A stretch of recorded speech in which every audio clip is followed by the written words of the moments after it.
Hi guys, Miss Kara, oh, Miss Christina, this is for you, but this time everybody else is gonna see it. This is a tutorial on hand quilting, and I have a few points I wanna make. This is how I do it. This may not be the law when it comes to hand quilting, but this is how I do it. So some of the tools you need is thread. I use this YLI Thread. Is very good, high quality thread, and it's waxy, so it's easy to thread your needle and stops tangles and just glides through fabric. And I have this little thing I got on Etsy to hold it. I also use Gutermann hand quilting thread. It's very waxy too and strong. Those are the two that I use the most. Thimbles, of course. Now, that is a subject for you. Here are some of the thimbles that I have. I have found that I can't use anything else but a leather thimble. I have tried and it has not worked for me. This is buffalo hide, and this is just regular rawhide. A guy on Etsy makes these, and I had him put me an extra layer in here. I think he put extra 2 layers in here, so the needle, only bad thing about leather thimbles is the butt of the needle, it will go through here very quickly if you don't have extra strong leather and extra protection. So I tend to go through a lot of them. This is my favorite design. It is a clover. This is my favorite design, but it is just too thin. But it fits really well and it's very comfortable. Okay, this is another one I got from Etsy that's a little bit thicker than this, but all of them, the needle's gonna go through eventually. Okay, there's another one. This is one that my daughter's neighbor made for me. It's pretty hard. The needle has not gone through there yet, but this thing is so tight, and it slipped and the needle went under my fingernail, so that got put in a drawer. So all of these are leather. These, I think these are clover also, I'm not sure, but they're harder and they have these dimples so they don't slip. I hate them because I can't feel the needle through it. I need to feel the needle. All right, this is another very thin leather one that got big, stretched out, and I sewed it up. I hate it. It needs to go in the trash. And these two just metal thimbles, they're pretty weighty. I don't know what brand these are, but I hate them because I can't feel the needle. So I use these two, and I have 2 more of these brand new. I bought 3 at the time. This is buffalo leather, I said. That's what I use as a thimble. And I use it on my middle finger on top of the quilt. I don't use anything on the bottom. Down there. Something else you need is scissors. I just use these little nippers. I have like 3 pairs of these things. Buy extra because you're gonna lose it. Marking tools and pins. I have, these are my main ones. This is, I love clover tools. Anything that's normally blue is water erasable. Purple is air erasable normally. Make sure you test on any fabrics. I have a spray bottle that will, like when I finish this block, I'll just spray all the blue away and then I'll wash it. Sometimes it comes back, but at the end when you wash your quilt, they'll all come out. This is a water-soluble clover pencil. I have several colors, but I usually mainly only use this white one. You just sharpen it like a pencil, and it's kind of like chalk, and it'll rub off. I like that a lot for darker fabrics. And then any marking rulers or templates or anything like that that you can mark through, you'll need that. And something optional that you might need is a needle puller. Sometimes if you're quilting through dense fabric, it's hard to get the needle through, so it has a little plunger, and inside here it'll grab your needle, that little slot. So you stick your fingers through, and it holds like that. And you just grab the needle and pull it through. Most people leave this on while they quilt. You can do that if you need to. I don't normally. Those are only tools I really use. One thing you need to take into consideration is when you're making your quilt top, pay attention to which way you press your seams. If you know you're going to hand quilt, press your seams to one side instead of open. That way you don't have to quilt through extra layers. Always, always, always leave extra batting and backing fabric so it'll fit on your frame or your hoop. I don't like the hoop normally, but it is portable. I'll show you this frame later, but I like a bigger quilting area. If you don't leave enough fabric on the ends, then it won't fit on your frame. You won't have extra fabric to pull it tight like that. You won't have extra fabric for that. And then you'll have to go to a hoop. Baste your 3 layers together. This is more of the hand quilting part. I'm not going to go too much over the basting. I'll do another video when I get ready to baste the next quilt I'm doing. But this is mainly the actual hand quilting. I put on my thimble, got it on my frame. I'm going to work on some of these lines right here right quick. You're going to put a knot in the end of your thread. I usually use longer than recommended, but I do recommend you start with not so long a piece of thread. It's suggested that you use like 18 inches, and I use probably double that. So, and I just use a regular knot like this. You don't want a knot that's too big. You don't want one that's too little. This fabric here is more of a woven, so I need a bigger knot. I bought this top, and I think that this fabric and this red fabric are sheets, which are more tightly woven, so I need a smaller knot to get through this. So it just depends. I just put a regular knot in. Some people, they have you grab the end of the thread and then wrap it 3 times and then pull it. It's the same knot. So as long as you get a knot in the end, it doesn't matter how you get it in there. You want to come up in between the 3 layers. You don't want to see this knot on the back or the front. So you're going to come about 3/4 of an inch, 1/2 inch away from where you want to come up. I want to come up right there. So what I'm going to do, I come up just a little bit before where I want to come up. Okay? And this is, again, between the layers. It's not on, you won't be able to see this knot on the back. All right, when you get it to the fabric, you want to pop this knot in. Now this is the woven fabric. If it won't just pop right in, well, this one did, but I'll show you if I have a difficult one. I'm not sure if everybody does this, but I always take a little tiny back stitch every time I start a new thread. You want to go straight down, and then you will feel the needle on your whichever finger you're using on the bottom. I'm using my middle finger. And you can tell since it's eaten up. You will get a callus if you don't use a thimble on the bottom. But as soon as you feel the needle here on the back, you want to push up with your middle finger or your index finger or whichever finger you're using and lay this needle down past parallel. Okay? And come up. All right? What you want to do is, as soon as you see the needle come up here, then you want to relax your finger on the bottom and stand the needle up perpendicular. Just push just a little bit. As soon as you feel it on the bottom, push up, lean it down, and let it come back up. As soon as you see it, stop pushing. Okay?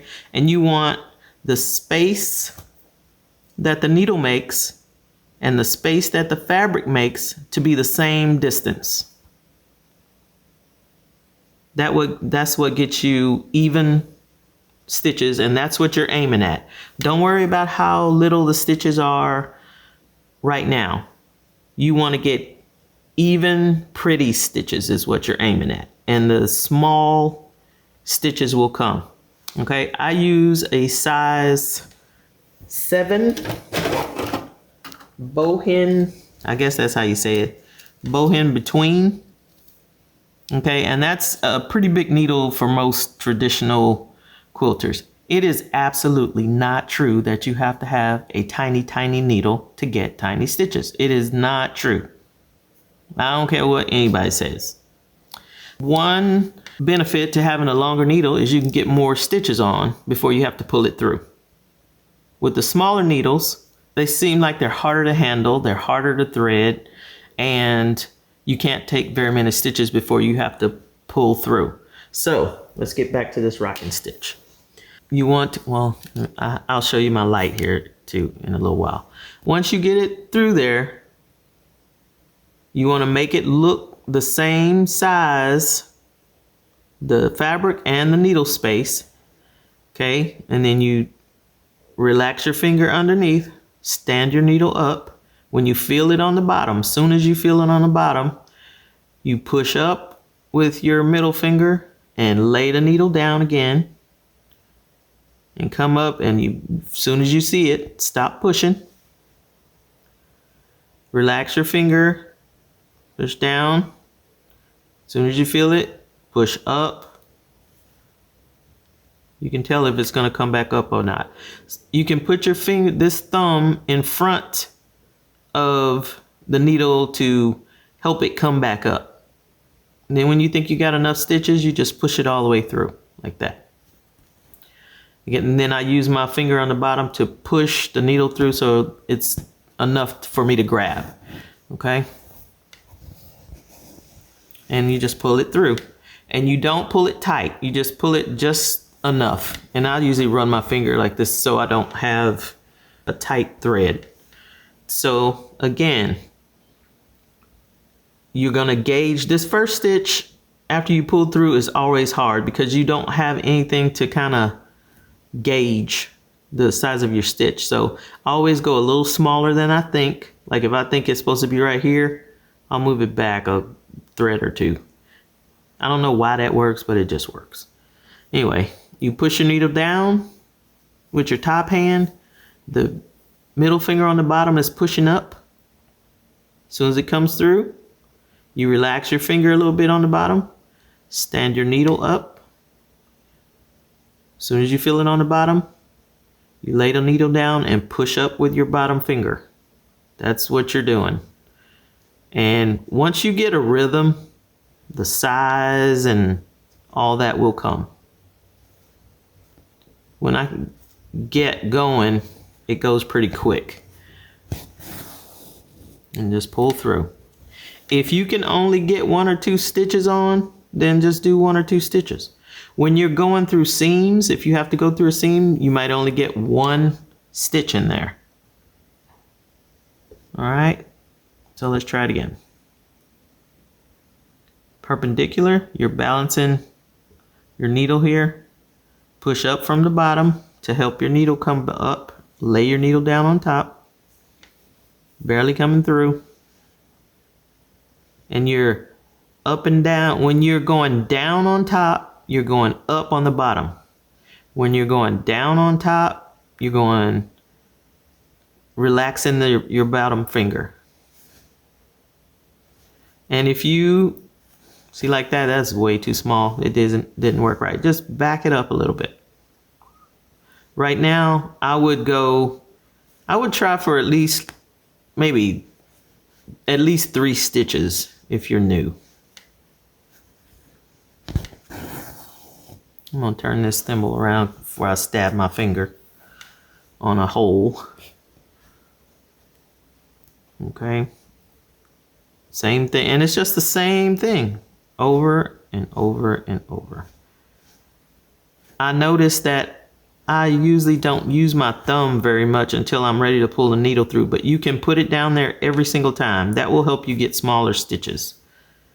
But it slows me down and I don't like it. See how small those stitches are? Hope y'all can see that. I'm moving it around.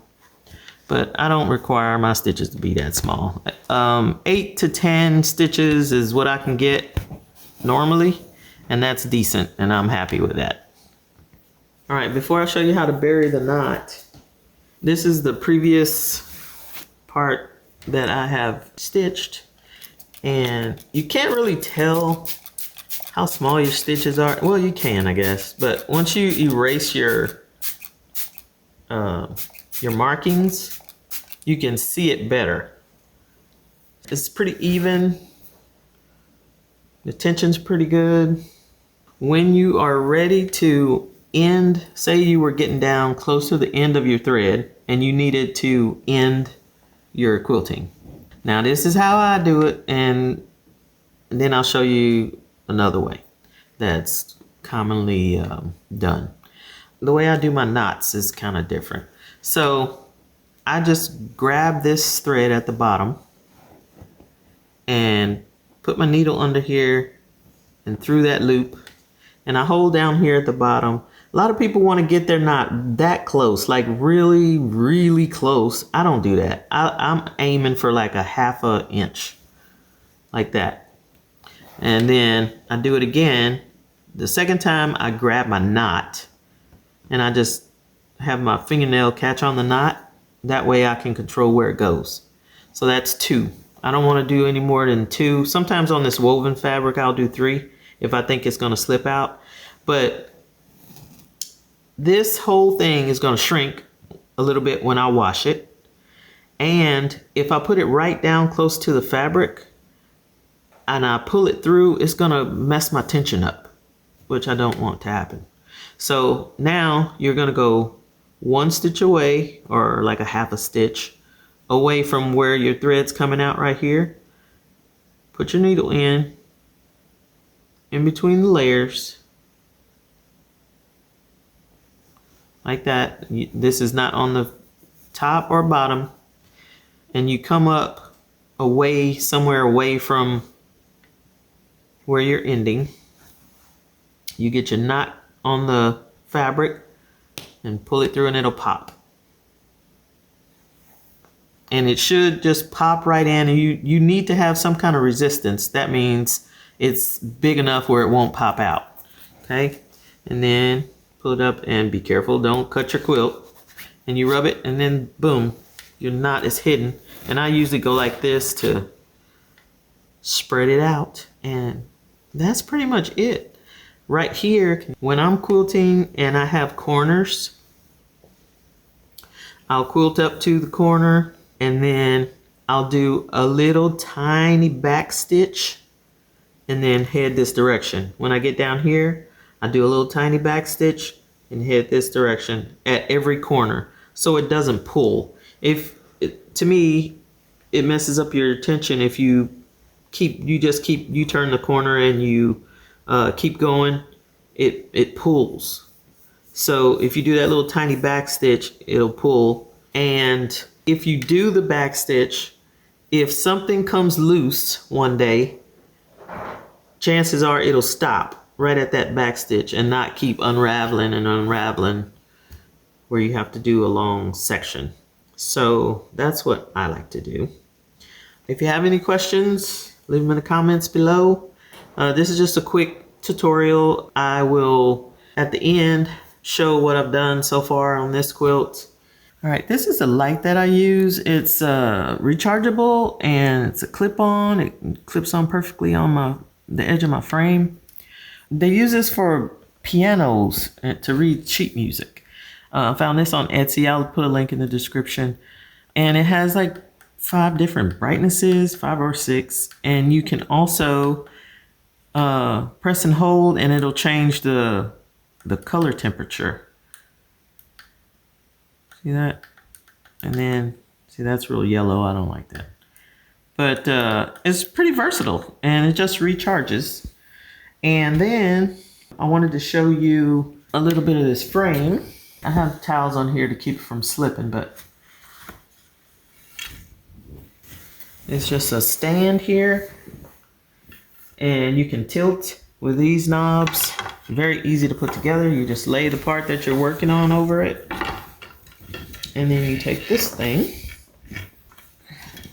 and there's grooves in back here and in front. And you just tuck it in there, pull it like this, and you can tighten it up. You don't want to have it drum tight. You want to have about a couple of inches of play in there. If you have it drum tight, you can't get good stitches. And I'll put in the description where I bought it. I bought this at Etsy. It's walnut. They have oak and some other, and cherry. I love it. All right. Good luck.